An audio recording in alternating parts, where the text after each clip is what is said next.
Buon pomeriggio telespettatori di Tele4 e benvenuti all'appuntamento che anticipa il telegiornale delle 13:20. Quest'oggi è il nostro ospite Gianluigi Pauletto, che è responsabile regionale del patronato INAS CISL. Grazie per essere tornato nei nostri studi per affrontare una questione che si sta in qualche modo,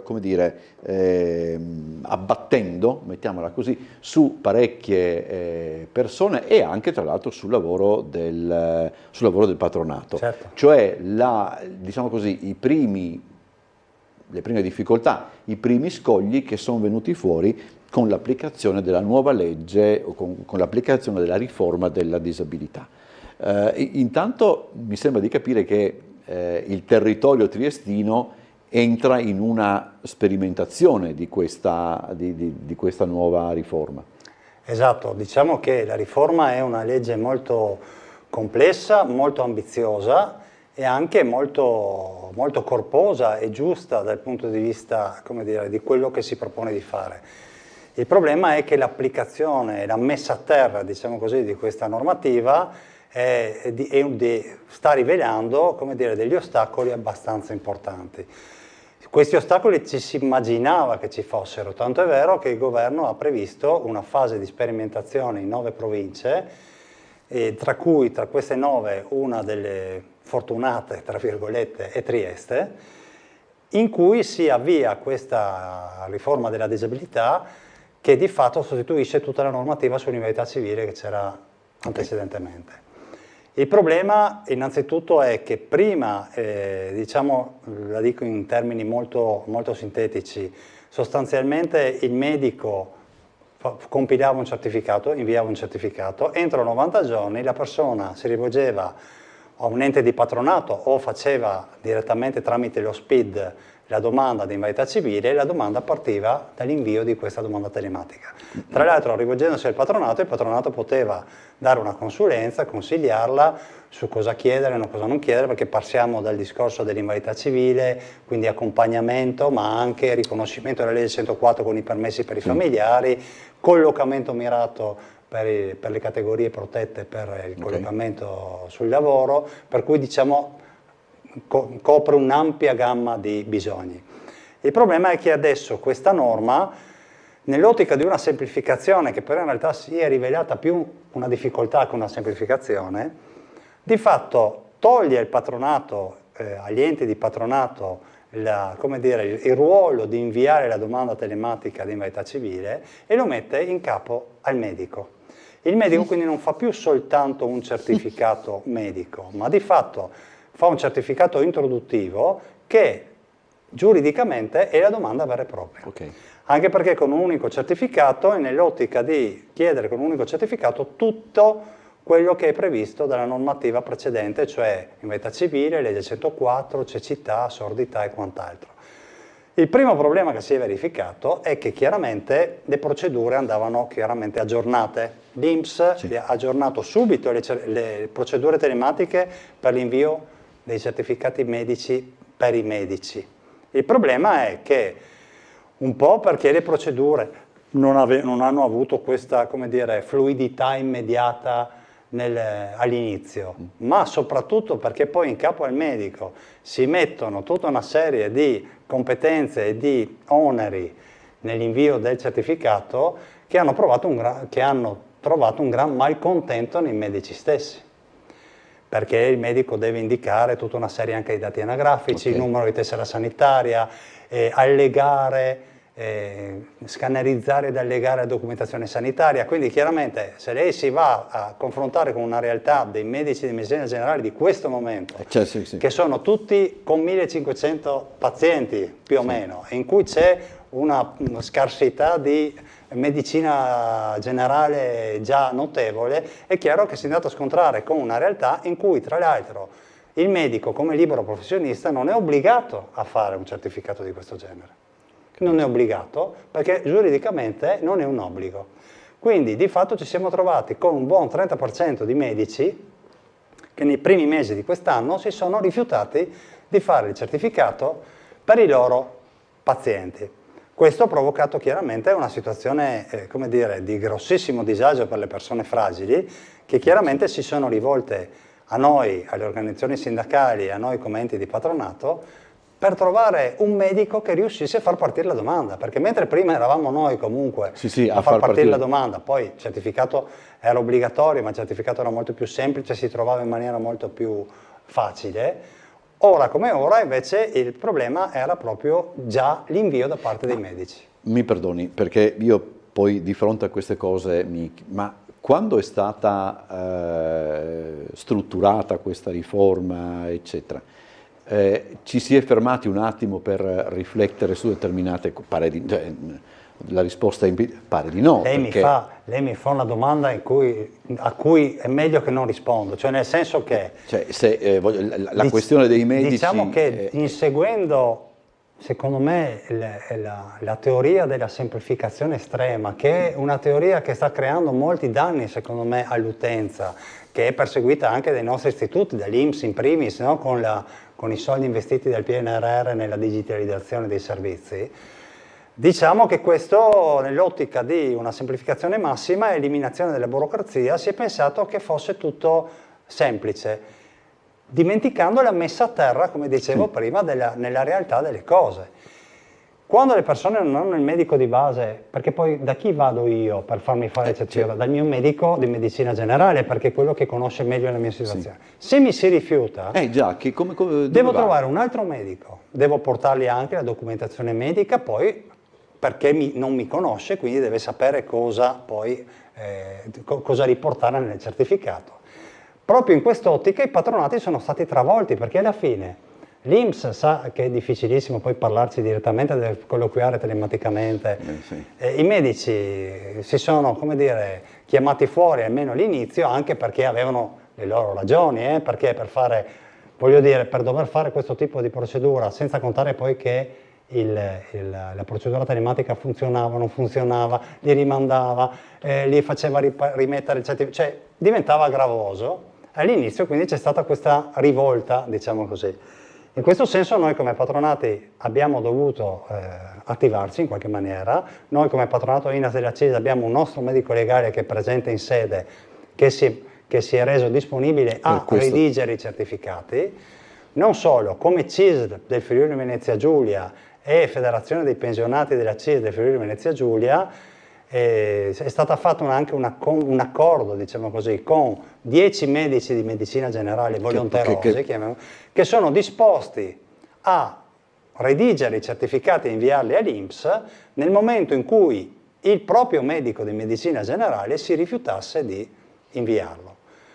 Chiaramente il problema era il primo problema, perché senza l'invio di questo certificato le persone non vedevano far partire la loro domanda.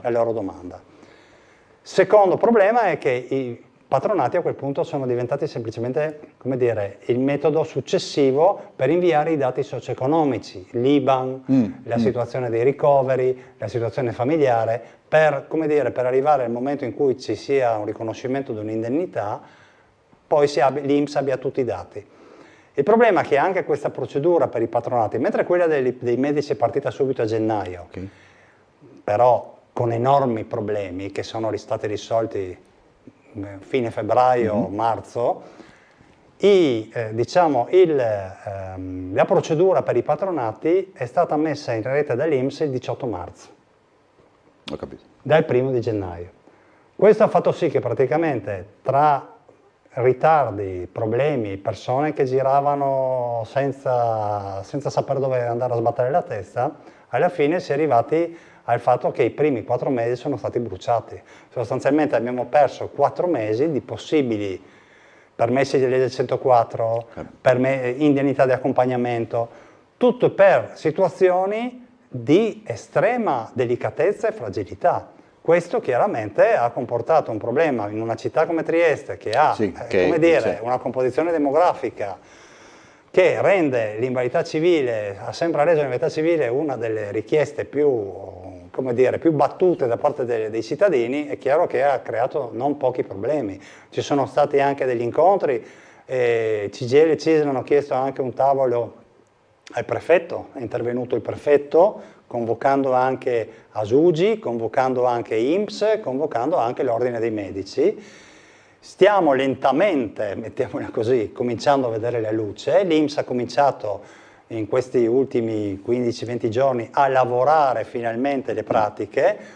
C'è ancora un problema di, come dire, di luogo dove svolgere le commissioni, perché mentre prima con la precedente norma le visite venivano fatte da commissioni miste Asugi, medici dell'Asugi e INPS in via del Farneto con ambulatori predisposti, adesso di fatto l'INPS di Trieste è rimasto solo con gli ambulatori di via Ghiberti, dove è la sede dell'INPS, che non sono adatti, non sono adattissimi, mettiamola così, hanno delle peculiarità, ma non sono adattissimi a questo tipo di pratiche.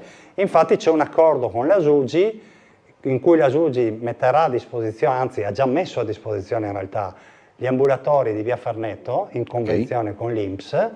Il problema è che l'INPS non si è ancora trasferito, non ha ancora trasferito le commissioni in via del Farneto perché hanno dei problemi di connettività, quindi abbiamo anche un problema di logistica, oltre che tutti i problemi burocratici e multimediali, mettiamola così. Allora, sarebbe, se non fosse che queste problematiche riguardano persone che hanno effettivamente dei problemi, sono persone che sono fragili, insomma, sembrerebbe veramente di essere un misto di commedia all'italiana, Gogol, Fantozzi, per dire, cioè, sembra incredibile che questo paese non riesca a non riesca a venire fuori da questi pantani, anche perché mi pare di capire che forse non ci si rende conto che poi per ovviare a determinate problematiche, quando si coinvolgono altre realtà come per esempio Asugi, e molto probabilmente, seppure per tempi minimi, ma si tolgono risorse ad Asugi per entrare, cioè è un cortocircuito spaventoso, per dire la verità. È chiaro che, ribadisco, le difficoltà ci si aspettavano, tutti si aspettavano le difficoltà. Sì, però qua siamo alla farsa, alla comica finale. Esatto, diciamo che chi lavora nella pratica se le aspettava, magari non di questa entità, ma se l'aspettava. È chiaro che il fatto che il decreto mille proroghe sposti l'entrata in vigore su tutto il territorio nazionale dall'1/1/26 all'1/1/27 fa capire che i primi mesi non sono andati proprio benissimo. Ecco, sì.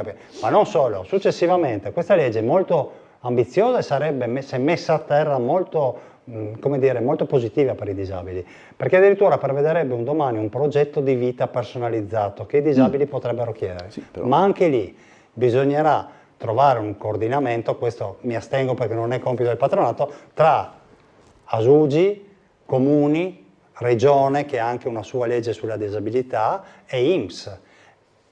Lei sa che in Italia, come dire, trovare una cooperazione stretta tra istituzioni pubbliche non è la cosa più semplice del mondo. Il problema è che potrebbe andare a discapito di persone fragili. Certo, questo è la...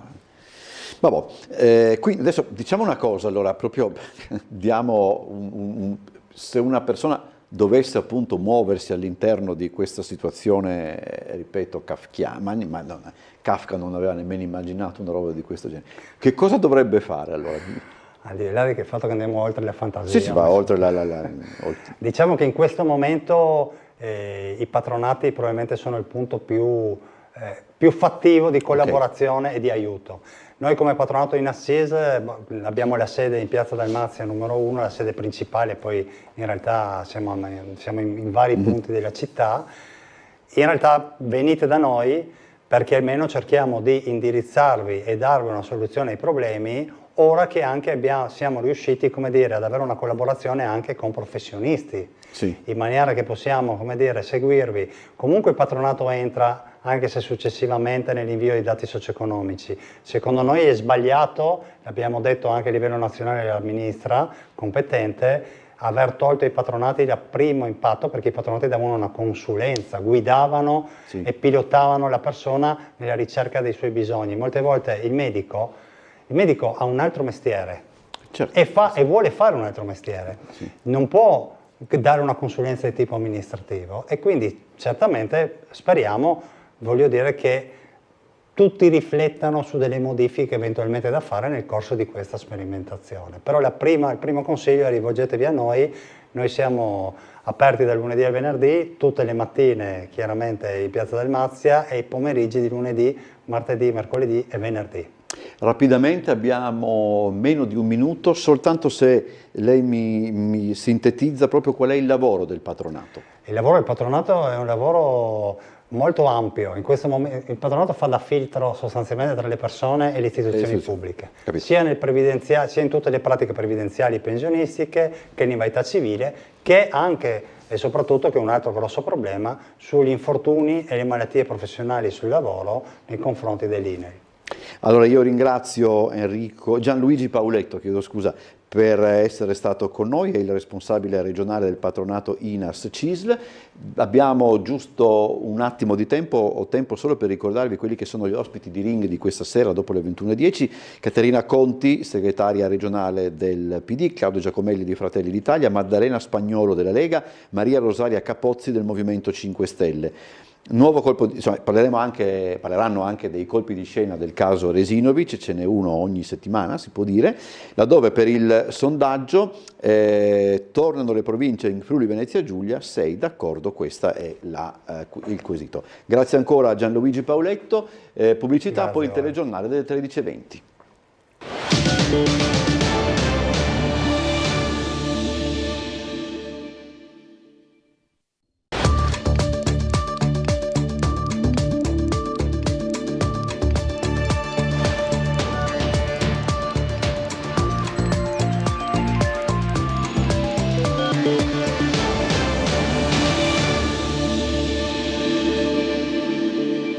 Buon pomeriggio dal telegiornale di Tele4. In apertura alla cronaca, una organizzazione molto ramificata di cittadini pakistani che gestiva tra Croazia, Bosnia, Slovenia e Italia un traffico di immigrazione clandestina con metodi molto violenti, tra cui anche il sequestro di persona a scopo di estorsione, è stata sgominata dalla polizia con arresti anche qui a Trieste. Vediamo.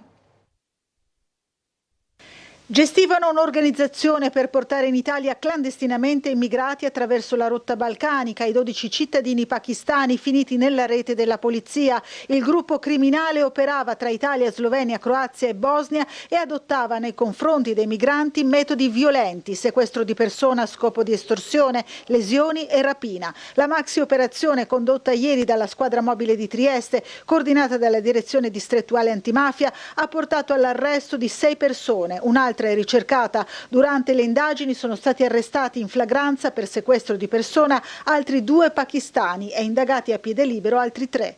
Determinante la collaborazione con le polizie slovena, croata e bosniaca. Le indagini sono partite nel febbraio dell'anno scorso, dopo la denuncia di un migrante indiano che, giunto clandestinamente a Trieste con un connazionale, era stato sequestrato in una casa di via Baiamonti e picchiato da 2 pakistani, i quali avevano filmato le violenze inviandole ai parenti per ottenere un riscatto di 2.000 euro. In quel caso la polizia intervenne, arrestò i 2 sequestratori liberando i cittadini indiani. Fu solo il primo di tanti episodi in seguito documentati grazie a intercettazioni e monitoraggio dei profili social degli indagati. Presa la banda di pakistani che nei giorni scorsi aveva rapito 3 indiani appena approdati a Trieste, un tentativo di sequestro con richiesta di riscatto. Le indagini hanno poi ricostruito la rete di cittadini pakistani che dai campi profughi della Bosnia, in particolare da Bihac, portava in Italia migranti pakistani, nepalesi, afghani, indiani attraverso i boschi di Croazia e Slovenia. A Zagabria i clandestini venivano sistemati in appartamenti,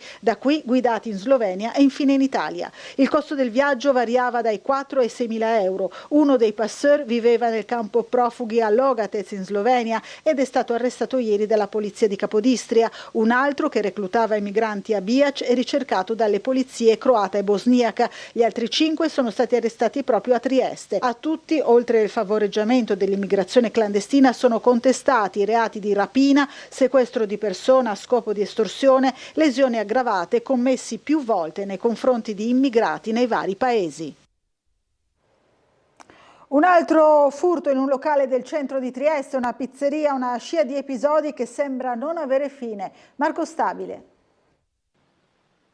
Ancora furti in negozi e locali del centro di Trieste. In questo caso i soliti ignoti hanno forzato la porta d'ingresso di un bar-ristorante di piazza Ponterosso e sono riusciti a portar via dal fondo cassa 1.800 euro più le mance dei camerieri. La denuncia da parte del titolare è stata fatta questa mattina ai carabinieri, che ancora una volta sono alle prese con le immagini delle telecamere di videosorveglianza. Apparati che, pur essendo dislocati quasi a ogni angolo della zona storico-turistica della città, non riescono a fungere da deterrente per i malintenzionati. Basti solo pensare alle denunce della giornata precedente, almeno 3, dalla spaccata al bar Once di Via Trento, dove a fronte di una bottiglia di whisky e pochi spiccioli prelevati ci sono centinaia di euro di danni per le riparazioni da fare, sino all'intrusione con furto al poco distante 040, dove entrando dalla porta della cucina i ladri hanno portato via fondo cassa e mance. Infine un ulteriore colpo perpetrato in un negozio in via Cassa di Risparmio. In sintesi, non colpi epocali e spesso ad opera di balordi, ma con continuità impressionante, tanto che spesso vengono colpiti o danneggiati gli stessi locali più volte in pochi mesi. Da qui la necessità di un maggiore apparato di sorveglianza notturna, sollecitato più volte dalle categorie di esercenti e ristoratori. Furto in abitazione nella giornata di ieri in località Borgo San Girolamo, nell'abitato di Contovello. I ladri sono entrati nell'abitazione forzando la porta d'ingresso con un piede di porco e una volta all'interno, pur rovistando dappertutto, sono riusciti a portare via soltanto 60 euro in contanti. A sporgere la denuncia ai carabinieri della stazione di Prosecco la proprietaria dell'abitazione, che si è accorta dell'accaduto al suo rientro. E ora parliamo del progetto per la cabinovia Mare Carso. Oggi c'è stata la prima seduta della commissione dedicata a quest'opera, l'ha seguita per noi Bernardo Gulotta, vediamo com'è andata. Mi piacerebbe, cari colleghi di centrodestra, che sento sempre silenziosissimi, mi piacerebbe che uno di voi provasse a smontare nel merito osservazioni che sto facendo con carte alla mano, cose che non mi risulta voi leggiate molto spesso, perché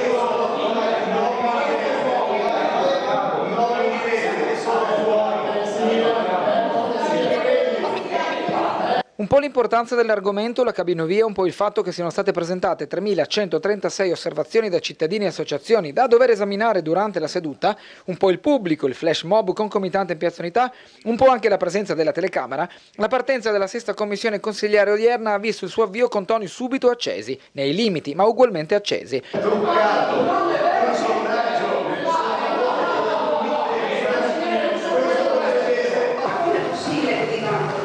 Volete censurare? No, non accetto queste frasi.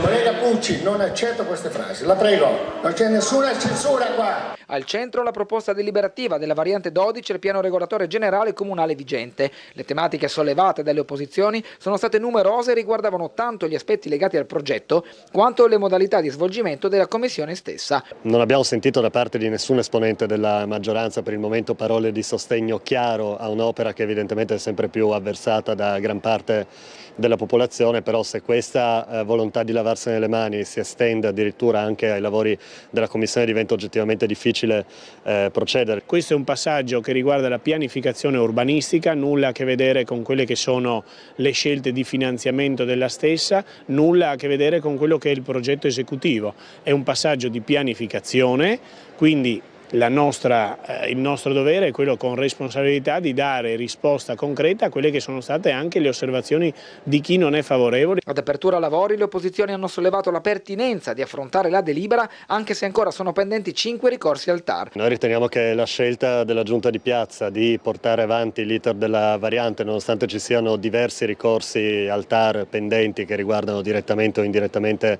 la variante stessa, è sbagliata, espone i consiglieri a dover fare delle scelte in condizioni di incertezza dal punto di vista giuridico. Era già pronta a fine febbraio questa delibera per rispetto istituzionale di un'eventuale deliberazione nel merito di sentenza del TAR. Ho voluto attendere quello che doveva essere un pronunciamento di aprile, il pronunciamento di aprile non c'è stato, forse ci sarà a giugno, credo che il Consiglio Comunale possa proseguire senza alcun timore nell'esame delle singole osservazioni, controdeduzioni o opposizioni.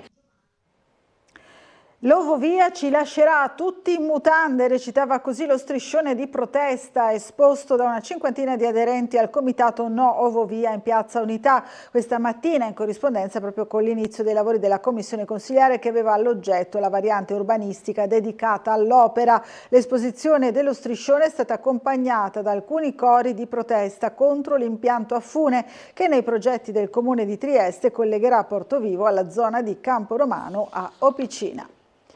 Gal Carso non è contrario in linea di principio alla cabinovia, risolverebbe secondo il presidente Pizzica quei problemi di traffico in città direttamente collegati ai sempre più notevoli afflussi turistici. Sentiamo. Non pochi ritengono che le persone favorevoli al progetto della cabinovia in realtà siano più di quanto si pensi e che semplicemente non facciano sentire la propria voce. Nel corso di una puntata di Trieste in diretta, il presidente di Gal Carso, Davide Pizzica, è intervenuto sulla questione, complessa di per sé, partendo dalla necessità di liberare il centro città dai problemi di parcheggio e di traffico che drammaticamente sono esplosi in queste settimane, stante la sempre più importante presenza di turisti. Io non vedevo il Carso come sfogo per il turismo di Trieste, che non c'era ancora 7 anni fa, vedevo Trieste come opportunità turistica per poi riempire e per far andare meglio economicamente il Carso. In soldoni la posizione di Pizzica così si può riassumere. Non è una questione se funivia sì o funivia no, non è una questione se tram sì o tram no, l'importante è cosa funzionerà in futuro, cioè cosa porterà a noi un po' più di benessere.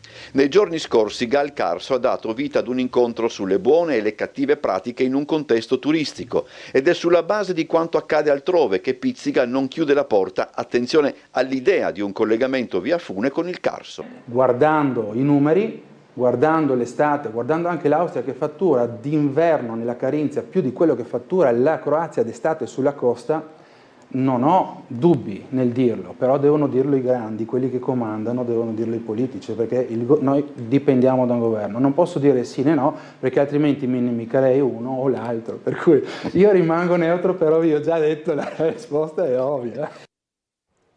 Questa sera alle 21:10 torna Ring, ospiti di Ferdinando Avarino. Ci saranno Caterina Conti, segretaria del Partito Democratico, Claudio Giacomelli di Fratelli d'Italia, Maddalena Spagnolo della Lega e Maria Rosaria Capozzi del Movimento 5 Stelle. Si tornerà a parlare anche del caso Resinovic e ci sarà il sondaggio. Tornano le province in Friuli Venezia Giulia, sei d'accordo? Sì 0422 16 26691, no 0422 16 26690.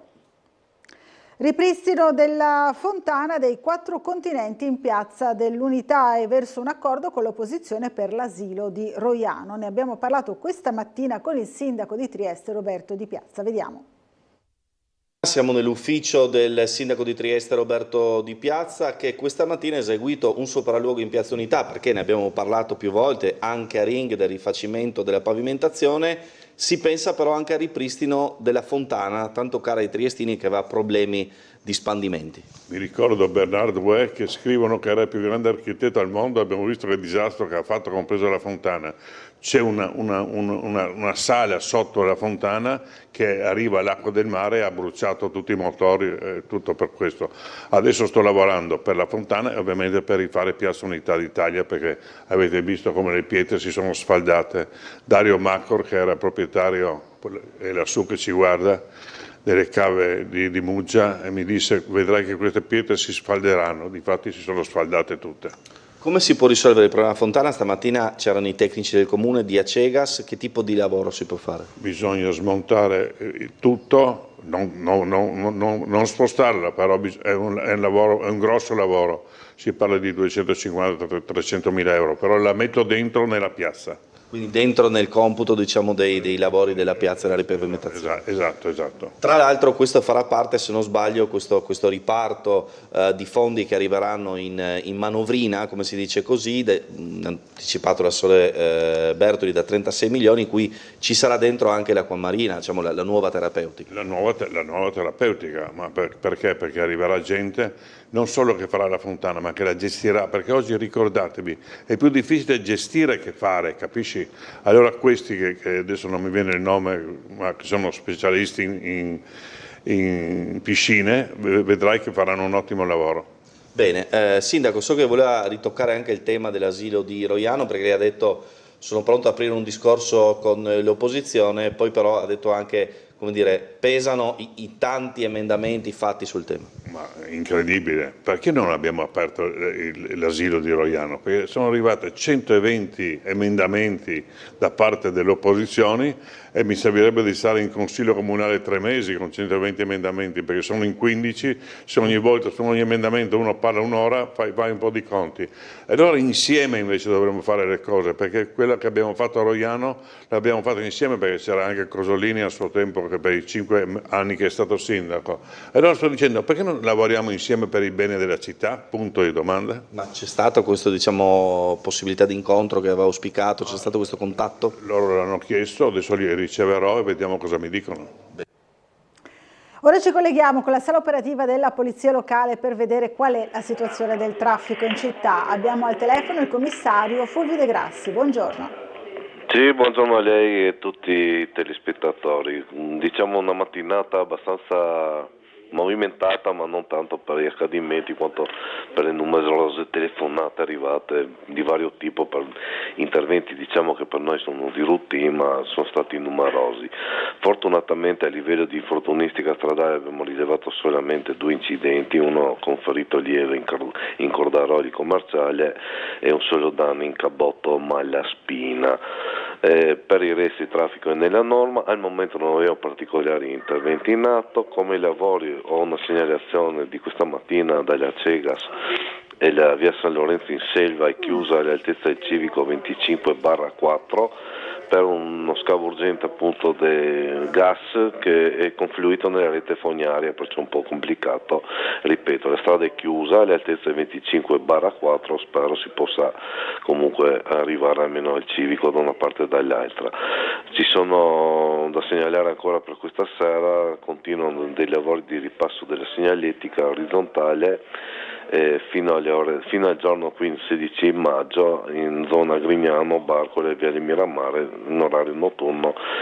Come sempre attenzione agli operai eventualmente presenti sulle carreggiate, attenzione se ci sono dei divieti o più che altro in questo caso segnaletica orizzontale quali attraversamenti pedonali, stali per disabili, per nettezza urbana, bus eccetera. Per il resto, ripeto, al momento tutto abbastanza tranquillo, non abbiamo interventi in atto in questo momento, vi restituirei la linea. Grazie, buon lavoro e buona giornata sia a lei che ai suoi colleghi. Grazie, un saluto a tutti. Per proseguire ci spostiamo a Muggia, dove l'esponente dell'opposizione Maurizio Fogar ha presentato una mozione per chiedere a sindaco e giunta di chiarire la posizione del comune anche presso i vertici dell'autorità portuale del Coselag in merito alla destinazione dell'area delle Noghere su cui sorgerà il parcheggio dei... Maurizio Fogar, il destino dell'area delle Noghere ancora non è chiaro. No, e a questo scopo ho presentato una mozione che spero chiarisca in via definitiva. Non è possibile che l'autorità portuale continui a dichiarare correttamente per i 60 milioni da spendere in valle che ha ricevuto per lo sviluppo della logistica e del porto, con cui sta pagando i lavori di costruzione del parcheggio per i tir, che definisce il retroporto portuale, e dall'altra parte il sindaco di Muggia, che pur siede nel comitato di gestione del porto ogni qualvolta si tratti del territorio muggesano, continua a dire e scriva in delibera un atto ufficiale che quel parcheggio sarà ad esclusivo uso dei camion e dei furgoni delle ditte preesistenti che operano nella zona industriale delle Noghere. Allora la domanda è: con che quattrini vengono pagati questo parcheggio? Se sono quelli dei 60 milioni pubblici, fondi complementari governativi, lì ci deve essere il retroporto portuale e non è possibile destinare quei posti a parcheggio di aziende che non lavorino col porto. Allora ci spostiamo invece a Gorizia, dove dopo 4 anni di presidenza di Alberto Bergamin, il cui incarico si è concluso il mese scorso, la Fondazione Cassa di Risparmio di Gorizia ha reso noto il nome della sua nuova guida. Si tratta di Roberta De Martin, figura già nota presso l'ente in quanto sua presidente prima dell'inizio del mandato di Bergamin. Allora, si sono svolti questa mattina a Campo Cologna i giochi sportivi delle scuole primarie paritarie FIDAE di Trieste. Vediamo.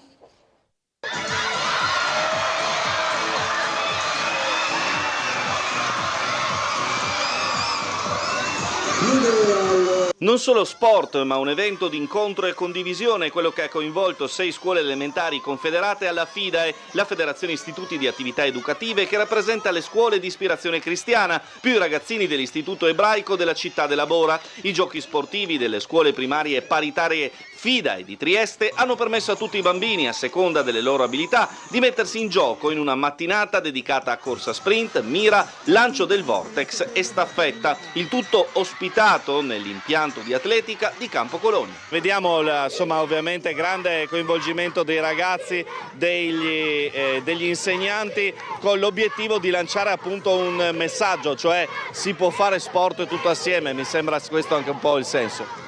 Esatto, il nostro intento era proprio quello di riunire tutte le nostre scuole in un momento di festa, in un momento di gioia, prima ancora che di competizione. Ci sono le scuole cattoliche, ma c'è anche la scuola ebraica che fa parte della nostra rete, per cui abbiamo fatto proprio una rete estesa e ampliata e ci fa piacere proprio questo ulteriore elemento nella nostra squadra. Programma tutta la mattinata? Tutta la mattinata, dalle 9 alle 12, inizieremo fra pochissimo.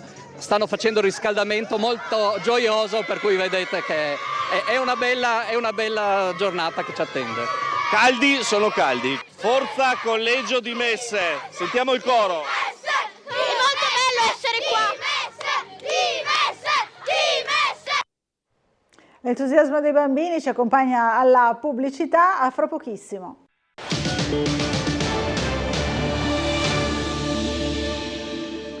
Una notizia, ancora un prestigioso traguardo per Matteo Parenzan, giovane talento triestino del tennis tavolo paralimpico, che ha conquistato la medaglia d'argento al prestigioso ITTF World Para Elite di Lasco. Davvero complimenti, è uno degli appuntamenti internazionali più importanti della categoria. Vasta partecipazione all'inaugurazione ieri della nuova piazza di Roiano, alla presenza di molti bambini e tante autorità. Vediamo. Per fare l'albero ci vuole il bosco, per fare il bosco ci vuole il monte. Bravi, viva Roiano! C'era il pubblico delle grandi occasioni quest'oggi a Roiano, il riferimento ai bambini delle scuole Tarabocchia, Isola dei Tesori e Delfino Blu, che con la loro presenza e i loro canti stamattina hanno inaugurato ufficialmente la nuova piazza del Rione. E il focus oggi lo dedichiamo proprio a loro, futuri fruitori di questi spazi, fra area giochi, parete d'arrampicata e più in generale spazi a disposizione che fino ad oggi erano interdetti alla cittadinanza. Accanto a loro un ricco parterre istituzionale, con in testa il sindaco e l'assessore ai lavori pubblici Elisa Lodi, visibilmente emozionata e soddisfatta per il traguardo raggiunto. Oggi sono molto emozionata perché erano 3 opere pubbliche che erano lì in attesa da anni, 3 opere complicate e che sono contenta di vedere il traguardo e di vederle realizzate per Trieste. Quindi è una grande soddisfazione. Ovviamente il mio lavoro non si ferma, andiamo avanti con altre opere. Un obiettivo raggiunto a fatica, fra tempi dilazionati, modifiche al progetto, tempistiche burocratiche, i lavori alla volta del torrente sotterraneo, gli ostacoli riscontrati nel realizzare il parcheggio, ma alla fine il nastro è stato tagliato. Questo progetto nasce per i bambini e difatti guarda che roba, è una grandissima emozione, sono molto felice, ce l'abbiamo fatta. Pensa che ho cominciato nel 2003, siamo nel 25-22 anni, una robettina da niente insomma. Ho detto ai cittadini di segnalarmi qualsiasi cosa che non va bene, perché sono un po' stanco, davanti a una cosa così bella bisogna evitare i vandalismi. Ho iniziato questa battaglia nel 92, infatti oggi c'è un po' di pelle d'oca perché ovviamente il risultato permette a noi roianesi di non avere più il muro di Berlino. È caduto il muro di Berlino, era caduto il muro a Gorizia e qui c'era ancora un filo spinato ed un muro che divideva a metà il rione. La partecipazione oggi è stata notevole. Oltre alla rappresentanza istituzionale c'era molta gente, residenti, curiosi, personale degli uffici comunali che hanno seguito l'iter e le ditte, tra cui la All Green che ha curato il verde, menzionata anche dal sindaco, in particolare Giacomo, onnipresente nel cantiere in questi mesi, nonché una rappresentanza di Acega, Sapies e Amga. La piazza non ha ancora un nome. Il locale ricavato nella struttura dell'autorimessa è ancora da definire a cosa sarà destinata, ma intanto la città da oggi può godere di un nuovo spazio pubblico. Come terza circoscrizione, fin dai tempi del consigliere assessore Lorenzo Giorgi, è sempre stata molto attiva e vicina a tutta la comunità. Nel complesso è positivo il giudizio dei residenti sulla nuova piazza di Roiano, però permane qualche dubbio. Sentiamolo nelle interviste di Gianluca Paladini. La nuova area di Roiano Expolstrada rifatta a nuovo, che cosa ne pensa? Ma è abbastanza carina, mi aspettavo un po' più di verde, cioè meno cemento, onestamente, però devo dire che insomma un 60% dai. Ci voleva sostanzialmente? Ci voleva, ma ci vorrebbe più verde, sindaco, anche in piazza della Borsa, piazza Unità, ci vogliono alberi, basta cemento. Il sindaco è stato, devo dire, bravissimo, perché noi l'abbiamo visto tante volte venire qua a bersi il caffè a controllare, per cui chapeau. Ma dovrebbe essere una cosa bella, speriamo. Per gli anziani, poi c'è l'asilo, ci sono tante cose, ci sono anche tanti posti macchina. 99, esatto. 99, beh. Credo che fra le tante cose questa sia una cosa interessante. Una cosa interessante, poi è stata realizzata, mi sembra, non ho le competenze per poterlo dire, mi sembra abbastanza ben strutturata. Bellissimo. Mi piace, okay. E mi piace, tranquillo. Speriamo che duri, che non faccia danni, solito. Non faccia vandalismi. Bravo. È stato tolto del verde per fare una costruzione, d'accordo, che serve, ma non sono tanto favorevole a questo. Riguardo l'area cani, io l'ho vista solo da fuori, mi sembra un po' piccola, francamente, okay. È piccolina. Io ne ho due e insomma le posso dare la via, fate il giro del palo e torno via, diciamo, non c'è, ma questo è un problema che riguarda un po' la città.